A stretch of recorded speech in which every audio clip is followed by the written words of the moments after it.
से शॉपिंग? बाबूजी, आपने इसे बिगाड़ के रखा। लिमिट में करो तो कुछ बुरा नहीं होता है। बिना लिमिट शॉपिंग करेगी आपके कार्ड पे ऐड ऑन जो है। मैंने तो कार्ड पे लिमिट सेट कर दिया। अच्छा, इसके फायदे ये हैं कि रिस्क कम हो जाता है और अगर फ्रॉड भी हुआ तो तुरंत बैंक को बोल दीजिए, नुकसान कम। दादू, नेक्स्ट टाइम ये pink dress. You are the limit. Limit तो सेट है। आरबीआई कहता है जानकार बनिए, सतर्क रहिए।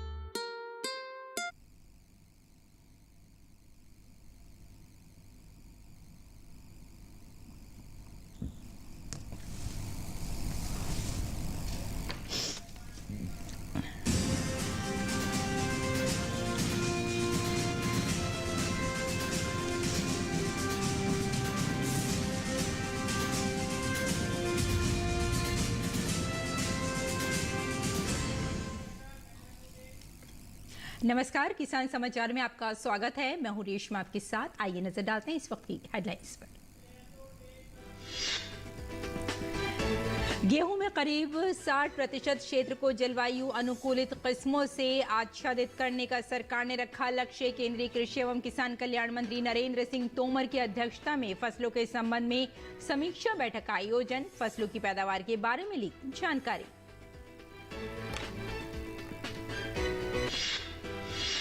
राष्ट्रीय काजू दिवस पर बांग्लादेश, कतर, मलेशिया और अमेरिका के लिए काजू निर्यात को झंडे दिखाकर एपिडा ने किया रवाना। Japan, Saudi Arab, Britain, Spain, Kuwait, Qatar, America और यूरोपीय देशों में काजू के लिए नए बाजारों की खोज की दिशा में एपिडा कर रहा है काम।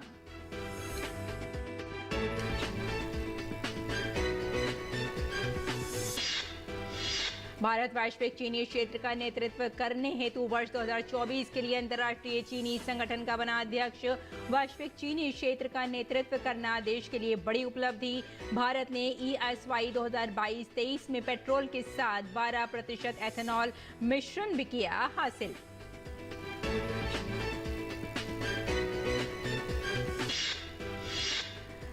और बिहार के विश्व प्रसिद्ध सोनपुर मेले की शुरुआत। मेले में कई आकर्षक स्टॉल के साथ इस बार रेलवे की ओर से भी लगाया जा रहा है विशेष स्टॉल। एशिया के सबसे बड़े पशु बाजार मेले के रूप में भी जाना जाता है ये मेला। और अब समाचार विस्तार से। केंद्रीय कृषि एवं किसान कल्याण मंत्री नरेंद्र सिंह तोमर की अध्यक्षता में कृषि भवन में फसलों के संबंध में समीक्षा बैठक का आयोजन किया गया। इस दौरान बताया गया कि इस वर्ष गेहूं में करीब 60% क्षेत्र को जलवायु अनुकूलित किस्मों में आच्छादित करने का लक्ष्य रखा गया है। ऐसे किस्मों से उत्पादन में स्थिरता लाने में सहजता होगी। कृषि मंत्री ने इस लक्ष्य की प्राप्ति के लिए एक निगरानी समिति का गठन करने का सुझाव दिया। कृषि मंत्री द्वारा इस लक्ष्य की प्राप्ति के लिए निगरानी समिति गठित करने के सुझाव पर विभाग द्वारा जल्द ही कार्रवाई की जाएगी।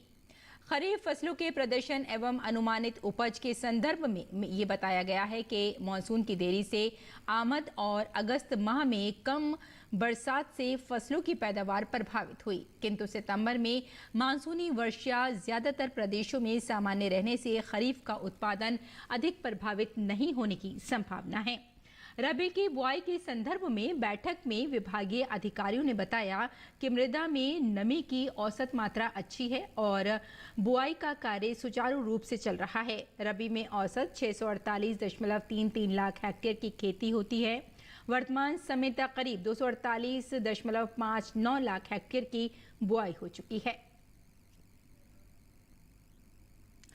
कृषि और प्रसंस्कृत खाद्य उत्पाद विकास प्राधिकरण एपिडा ने राष्ट्रीय काजू दिवस पर बांग्लादेश, कतर, मलेशिया और अमेरिका में काजू निर्यात की सुविधा प्रदान की है। एपिडा ने 23 नवंबर को राष्ट्रीय काजू दिवस पर बांग्लादेश, कतर, मलेशिया और अमेरिका के लिए अपने काजू निर्यात को झंडी दिखाकर रवाना किया। बांग्लादेश को ओडिशा से काजू की अब तक की पहली खेप प्राप्त होगी। कोटे डी आइवर के बाद भारत 15% से अधिक की हिस्सेदारी के साथ काजू का दूसरा सबसे बड़ा उत्पादक और निर्यातक है। भारत के शीर्ष निर्यात गंतव्य संयुक्त अरब अमीरात, नीदरलैंड, जापान और सऊदी अरब हैं। महाराष्ट्र, आंध्र प्रदेश, ओडिशा, कर्नाटक और तमिलनाडु भारत के प्रमुख काजू उत्पादक राज्य हैं। यूएई और नीदरलैंड के भारतीय काजू के लिए शीर्ष निर्यात गंतव्य बने रहने के साथ APEDA Japan, Saudi Arab, Britain, Spain, Kuwait, Qatar, America और यूरोपीय देशों आदि के अंतर्राष्ट्रीय बाजारों में काजू के लिए नए बाजारों की खोज करने की दिशा में काम कर रहा है। एपिडा ने अपने क्षेत्रीय कार्यालयों के साथ संयुक्त रूप से काजू एसोसिएशन, निर्यातकों और हितधारकों के सहयोग से 7 राज्यों में राष्ट्रीय काजू दिवस मनाने के लिए कार्यक्रम आयोजित किए। भविष्य में एपिडा काजू उद्योग के ऑटोमेशन में हस्तक्षेप कर सकता है। पेशेवरों का प्रशिक्षण, काजू प्रसंस्करण इकाइयों का पंजीकरण और मूंगफली की तरह काजू के लिए भी एक ट्रेसेबिलिटी प्रणाली तैयार की जाएगी। एपिडा हितधारकों तक काजू से संबंधित जानकारी प्रसारित करेगा। और अंतर्राष्ट्रीय चीनी संगठन ISO ने अपनी 63वीं परिषद बैठक में घोषणा की है कि भारत 2024 के लिए संगठन का अध्यक्ष होगा। वैश्विक चीनी क्षेत्र का नेतृत्व करना देश के लिए एक बड़ी उपलब्धि है और ये इस क्षेत्र में देश के बढ़ते कद को दर्शाता है। भारत दुनिया में चीनी का सबसे बड़ा उपभोक्ता और दूसरा सबसे बड़ा उत्पादक देश रहा है। वैश्विक चीनी खपत में लगभग 15% हिस्सेदारी और चीनी के लगभग 20% उत्पादन के साथ भारतीय चीनी खाद्यान्न वैश्विक बाजारों को बहुत प्रभावित करते हैं। अमेरिका और ब्राजील के बाद एथेनॉल उत्पादन में दुनिया का तीसरा सबसे बड़ा देश होने के नाते भारत ने हरित ऊर्जा के प्रति अपनी प्रतिबद्धता और घरेलू बाजार में अधिशेष चीनी की चुनौतियों की जीवाश्म ईंधन आयात के समाधान में बदलने की क्षमता दिखाई है और इसे COP 26 लक्ष्यों को पूरा करने के लिए एक उपकरण के रूप में पेश किया है। ये उल्लेखनीय है कि भारत में एथेनॉल मिश्रण प्रतिशत 2019-20 में 5% से बढ़कर 2022-23 में 12% हो गया है, जबकि इसी अवधि के दौरान उत्पादन 173 करोड़ लीटर से बढ़कर 500 करोड़ लीटर से अधिक हो गया है। किसानों के लंबित गन्ना बकाये का युग अब बीते जमाने की बात हो गई है। पिछले सीजन 2022-23 के 98% से अधिक गन्ना बकाया का भुगतान पहले ही किया जा चुका है और पिछले गन्ना मौसम के 99.9% से अधिक गन्ना बकाया का भुगतान हो चुका है। इस प्रकार भारत में गन्ना बकाया लंबित राशि अब तक के सबसे निचले स्तर पर है। ग्रामीण विकास मंत्रालय और कृषि एवं किसान कल्याण मंत्रालय ने प्राकृतिक खेती को बढ़ावा देने के लिए संयुक्त रूप से कृषि सखी प्रशिक्षण कार्यक्रम शुरू किया है।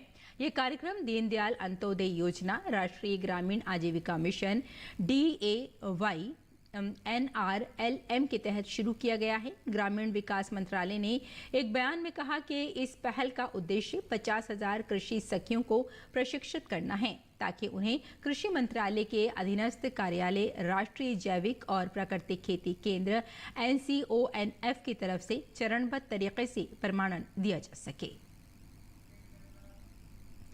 केंद्रीय मत्स्य पालन, पशुपालन और डेयरी मंत्री परषोत्तम रुपाला 26 नवंबर को गुवाहाटी के पशु चिकित्सा कॉलेज ग्राउंड में राष्ट्रीय गोपाल रत्न पुरस्कार प्रदान करेंगे। पुरस्कार समारोह में असम के मुख्यमंत्री डॉक्टर हेमंत बिस्वा शर्मा और मत्स्य पालन, पशुपालन और डेयरी राज्य मंत्री डॉक्टर संजीव कुमार बालियान भी उपस्थित रहेंगे।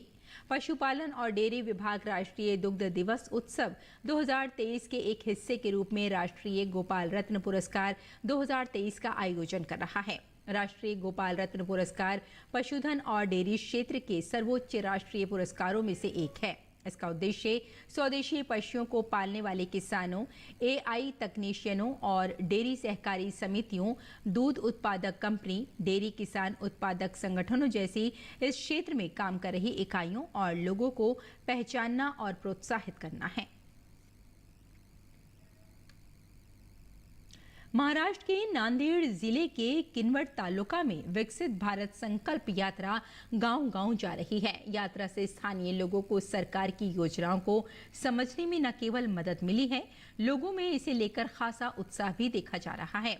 हर उम्र की महिलाएं, पुरुष और बच्चे इस यात्रा के दौरान सरकार की योजनाओं एवं नीतियों से वाकिफ हो रहे हैं। दौरान केंद्र सरकार एवं आंगनवाड़ी की हर तरह से सहायता मिली। मेरी बेटी कुपोषित थी, जिसके लिए सभी तरह के टीके एवं पौष्टिकता को सरकार द्वारा सुनिश्चित किया गया। मेरी बेटी के वजन और उसकी जांच नियमित रूप से की जाती है। आंगनवाड़ी में केंद्र सरकार की तरफ से मेरी नियमित स्वास्थ्य जांच की जाती है। साथ ही मुझे हरी सब्जी व अन्य पौष्टिक आहार दिया जाता है, जिससे शरीर में पोषक तत्व पर्याप्त मात्रा में रहे। मैं केंद्र सरकार को इसके लिए धन्यवाद देती हूँ। उत्तराखंड के चंबा जिले में विकसित भारत संकल्प यात्रा का आयोजन किया गया। भरमौर में आयोजित इस कार्यक्रम में लोगों को सरकार की कल्याणकारी योजनाओं के बारे में जानकारी दी गई। लोगों ने योजनाओं का लाभ मिलने पर सरकार की सराहना की। और दिल्ली में चल रहे भारत अंतर्राष्ट्रीय व्यापार मेले में सौंदर्य प्रसाधनों से जुड़े स्टॉल पर महिलाओं की भीड़ उमड़ रही है।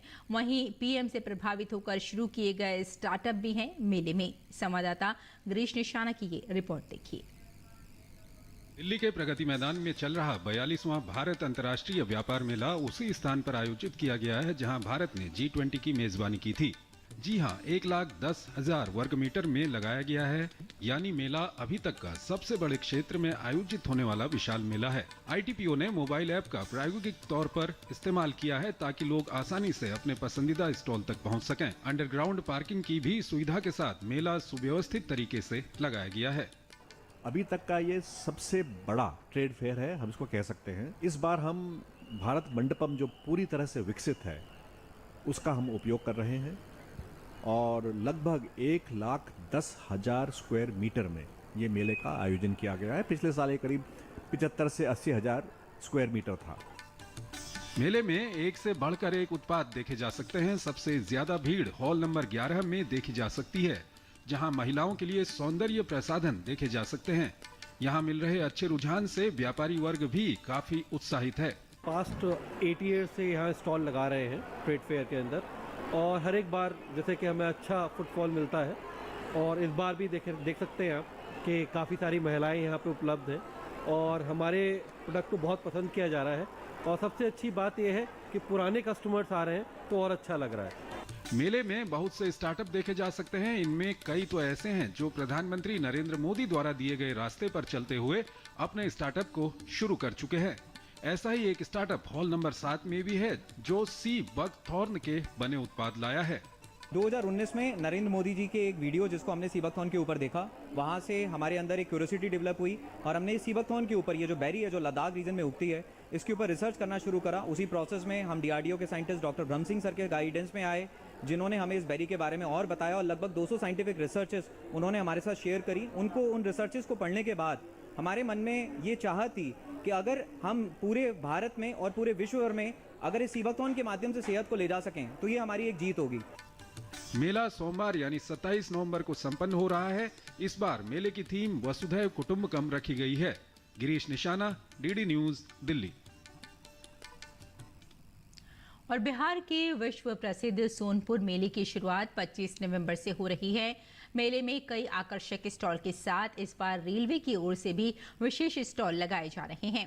ये मेला एशिया के सबसे बड़े पशु बाजार मेले के रूप में भी जाना जाता है। देखिए हमारी ये खास रिपोर्ट।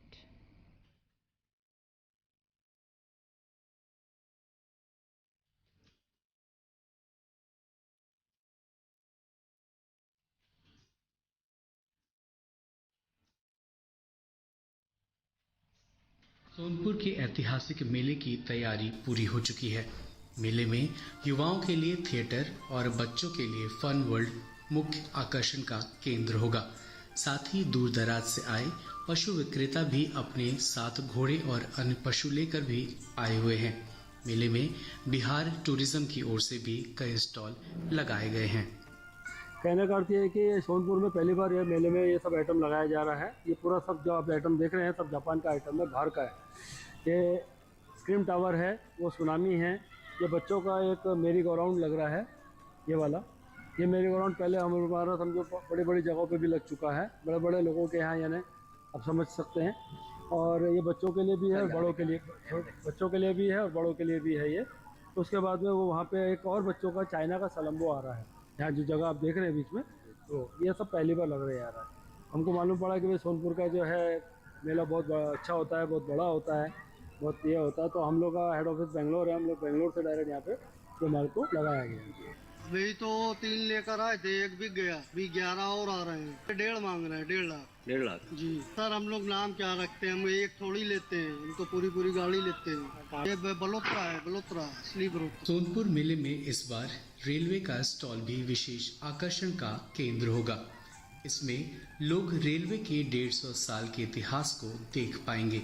सोनपुर रेल मंडल प्रबंधक विवेक भूषण सूद ने बताया कि सोनपुर रेलवे स्टेशन पर आने वाले यात्रियों की सुविधा के लिए विशेष इंतजाम किए गए हैं। मेले के लिए हम लोग विशेष व्यवस्था किए हुए हैं। जो हमारा हाजीपुर से लेकर सोनपुर का पूरा एरिया है, गंडक ब्रिज है, और जो मेला स्थल के आजू बाजू जहाँ पे चेन पुलिंग होती है, ये सारी एरिया चीज़ें, और साथ में यात्री स्टेशन पे उतर के पूरा रास्ता जो है हमारा सोनपुर स्टेशन से मेला क्षेत्र तक, उस रास्ते में लोगों को असुविधा ना हो, तो ये इसके लिए हम लोग का काम कर रहे हैं। हम लोग सिटी एडमिनिस्ट्रेशन के साथ बिल्कुल हम लोग कदम से कदम मिला के हम लोग चल रहे हैं।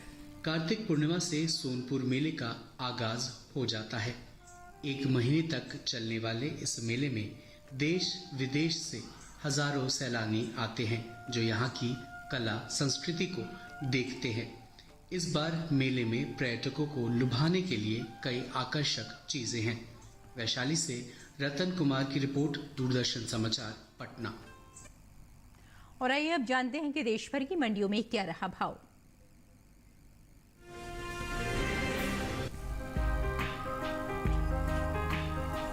कृषि उपज मंडियों में इन दिनों गेहूं की आवक खासी ज्यादा बनी हुई है। शुक्रवार को ज्यादातर मंडियों में गेहूं का कारोबार घटत बढ़त के साथ हुआ। एगमार्क नेट के मुताबिक गुजरात की राजकोट मंडी में इस दौरान तेजी देखने को मिली। यहां 23 नवंबर को गेहूं का भाव था 2,765 रुपए, जो 24 नवंबर को 25 रुपए चढ़कर 2,790 रुपए क्विंटल हो गया। इसी तरह राज्य की धोरांजी मंडी में 23 नवंबर को गेहूं का भाव रहा 2,770 रुपए, जो 24 नवंबर को 5 रुपए बढ़कर 2,775 रुपए हो गया। जबकि राजस्थान की जयपुर मंडी में कमजोरी के साथ कारोबार हुआ। यहां 23 नवंबर को गेहूं का भाव था 2,505 रुपए, 24 नवंबर को 15 रुपए गिरकर भाव 2,490 रुपए रह गया। उत्तर प्रदेश की मिर्जापुर मंडी में भी गेहूं के सौदों में कमजोरी देखने को मिली। यहां 23 नवंबर को गेहूं का भाव था 2,400 रुपए, 24 नवंबर को इसमें 5 रुपए की मामूली गिरावट हुई और भाव 2,395 रुपए क्विंटल रह गया। इस साल देश में घरेलू स्तर पर गेहूं की पैदावार रिकॉर्ड स्तर पर जा सकती है। कृषि मंत्रालय की ओर से जारी तीसरे अग्रिम अनुमान के मुताबिक साल 2022-23 के दौरान देश में गेहूं की उपज 1,127.43 लाख टन हो सकती है, जो पिछले साल के उत्पादन की तुलना में 50.01 लाख टन अधिक है। बीते साल इस दौरान गेहूं की पैदावार 1,077.42 लाख टन रही थी।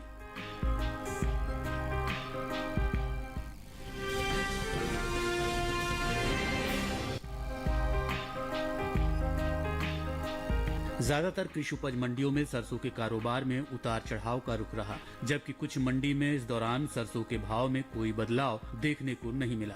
एक मार्केट के मुताबिक राजस्थान की जयपुर मंडी में बढ़त के साथ कारोबार हुआ। यहां 23 नवंबर को सरसों 5,108 रुपए प्रति कुंटल पर बिकी थी, जो 24 नवंबर को 140 रुपए बढ़कर 5,248 रुपए क्विंटल हो गया।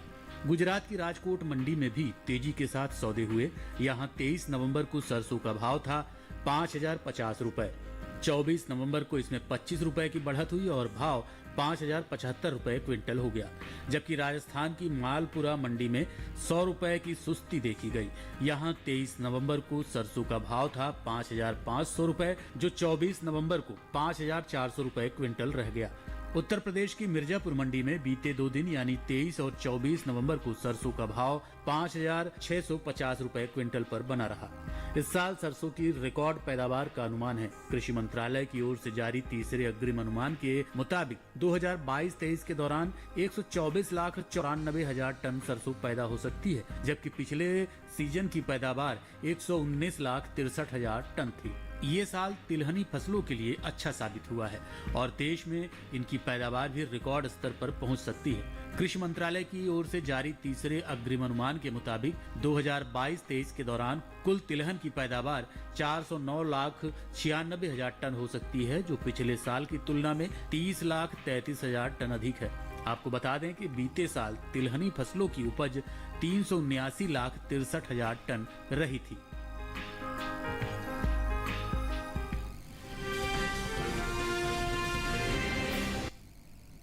और आइए अब जानते हैं कि किसान इस मौसम में कैसे रखें अपनी खेती का ख्याल।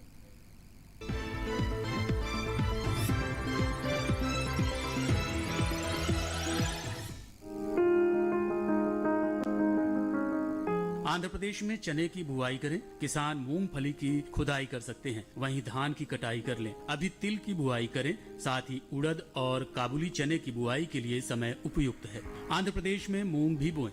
इसके अलावा गन्ने के खेत से जल निकासी का प्रबंध कर लें।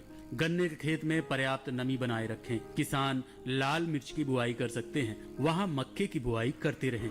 इसके साथ ही नारियल के खेत में जरूरी उर्वरक का इस्तेमाल करें। आंध्र प्रदेश में केले के खेत में सिंचाई करते रहें। केले के खेत में जरूरी उर्वरक का प्रयोग कर लें। किसान कपास के खेत से पानी की निकासी की व्यवस्था करें। कर्नाटक में ज्वार की बुआई करें, साथ ही कुसुम की बुआई भी कर लें। कुसुम के खेत में जरूरी उर्वरक डालें। यहीं काबुली चने की बुआई कर सकते हैं। काबुली चने के खेत में जरूरी उर्वरक का प्रयोग कर लें। किसान अरहर के खेत में पानी की निकासी का प्रबंध करें। अरहर के खेत में निराई करते रहें, वहाँ मूली की रोपाई कर लें। इसके अलावा टमाटर की रोपाई कर सकते हैं। इसके साथ ही गन्ने की कटाई करते रहें। गन्ने के खेत से खरपतवार निकालें। गन्ने के खेत में सिंचाई करें। किसान गेहूं की बुआई के लिए खेत तैयार कर सकते हैं। इस समय प्याज की बुआई कर लें।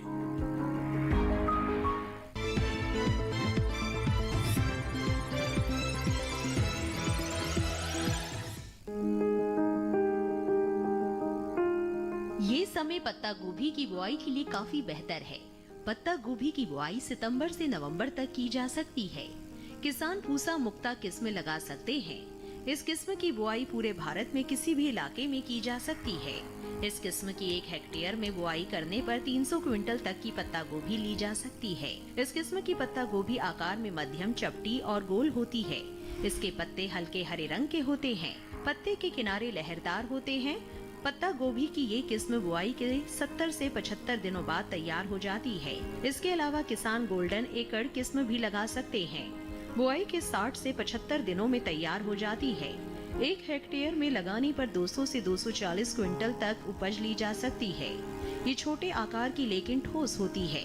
इसके अलावा पूसा बंद गोभी संकर 1 किस्म भी लगाई जा सकती है। ये किस्म जम्मू कश्मीर, हिमाचल प्रदेश और उत्तर प्रदेश में लगाने के लिए उपयुक्त है। 1 हेक्टेयर में इसकी 350 से 400 क्विंटल तक की उपज ली जा सकती है। इसके बाद बंद गोल, ठोस, हरे और बाहरी पत्तियों से लहरनुमा ढके हुए होते हैं। बुआई से पहले खेतों को जोत कर अच्छी तरह तैयार कर ले।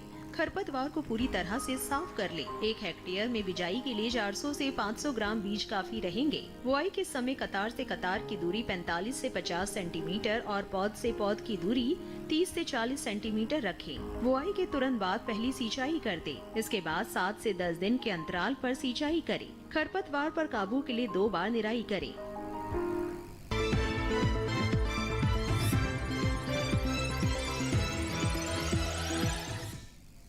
और खेती किसानी के साथ साथ आइए नजर डाल लेते हैं कुछ और महत्वपूर्ण खबरों पर। खास खबर में प्रधानमंत्री नरेंद्र मोदी ने तेजस विमान से सफलतापूर्वक उड़ान भरी। प्रधानमंत्री ने सोशल मीडिया प्लेटफॉर्म एक्स पर कहा कि मैं आज तेजस में उड़ान भरते हुए अत्यंत गर्व के साथ कह सकता हूं कि हमारी मेहनत और लगन के कारण हम आत्मनिर्भरता के क्षेत्र में विश्व में किसी से कम नहीं हैं। भारतीय वायुसेना, DRDO और HAL के साथ ही समस्त भारतवासियों को हार्दिक शुभकामनाएं। राजस्थान विधानसभा चुनाव के लिए मतदान के दौरान सुबह से ही मतदाता लंबी लंबी कतारों में अपनी बारी का इंतजार करते नजर आए। राजस्थान के 33 जिलों के 199 सीटों पर वोटिंग में 5 करोड़ 26 लाख से अधिक मतदाता कुल 1863 उम्मीदवारों के भाग्य का फैसला करेंगे। राजस्थान के मुख्यमंत्री अशोक गहलोत सरदारपुरा विधानसभा क्षेत्र में मतदान केंद्र पर जाते वक्त अपने समर्थकों से भी मिले। इस दौरान स्थानीय लोगों ने सीएम गहलोत का स्वागत किया। आम लोगों के साथ साथ खास लोग भी मतदान करने पहुंचे। राजस्थान की पूर्व मुख्यमंत्री और भाजपा के राष्ट्रीय उपाध्यक्ष वसुंधरा राजे ने झालावाड़ में अपना वोट डाला। उन्होंने झालावाड़ के 32 सामुदायिक केंद्र, हाउसिंग बोर्ड, कमरा नंबर 2 में अपना मत डाला। केंद्रीय मंत्री और भाजपा नेता गजेंद्र सिंह शेखावत जोधपुर के एक मतदान केंद्र पर अपने परिवार के साथ वोट डालते हुए नजर आए। राजस्थान में मतदान के दौरान नौजवानों में उत्साह देखने को मिला। निर्वाचन आयोग ने पहली बार वोट डालने वालों को सर्टिफिकेट जारी किया है। गृह मंत्री और वरिष्ठ भाजपा नेता अमित शाह ने हैदराबाद में प्रेस वार्ता पर कहा कि 10 साल के बाद भी तेलंगाना के अंदर कोई परिवर्तन देखने को नहीं मिल रहा है। उन्होंने कहा कि तेलंगाना के युवाओं, किसानों, दलितों और पिछड़े वर्ग में निराशा है। भाजपा ने निर्वाचन आयोग से कांग्रेस सांसद राहुल गांधी के सोशल मीडिया प्लेटफॉर्म एक्स को सस्पेंड करने के लिए एक पत्र लिखा है। भाजपा ने राहुल गांधी की एक्स पर एक पोस्ट की आचार संहिता का उल्लंघन बताते हुए शिकायत दर्ज कराई है। साथ ही भारतीय जनता पार्टी ने तुरंत उनकी आपत्तिजनक पोस्ट को हटाने की बात भी कही है। भाजपा ने आयोग से राजस्थान के मुख्य चुनाव आयुक्त से राहुल गांधी के खिलाफ आपराधिक शिकायत और आपराधिक मुकदमा शुरू करने की भी मांग की है।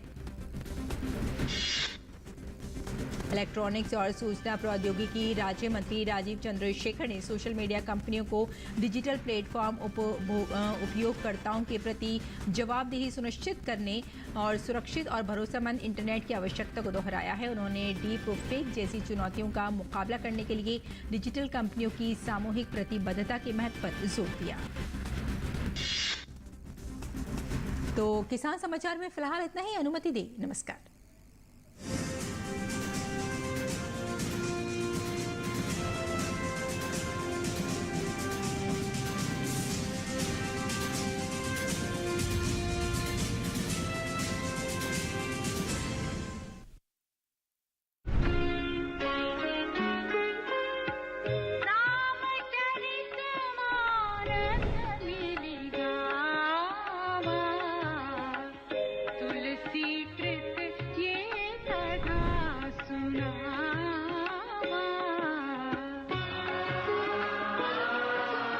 देखिए श्री रामचरितमानस प्रतिदिन प्रातः 6 बजे सिर्फ डीडी नेशनल पर।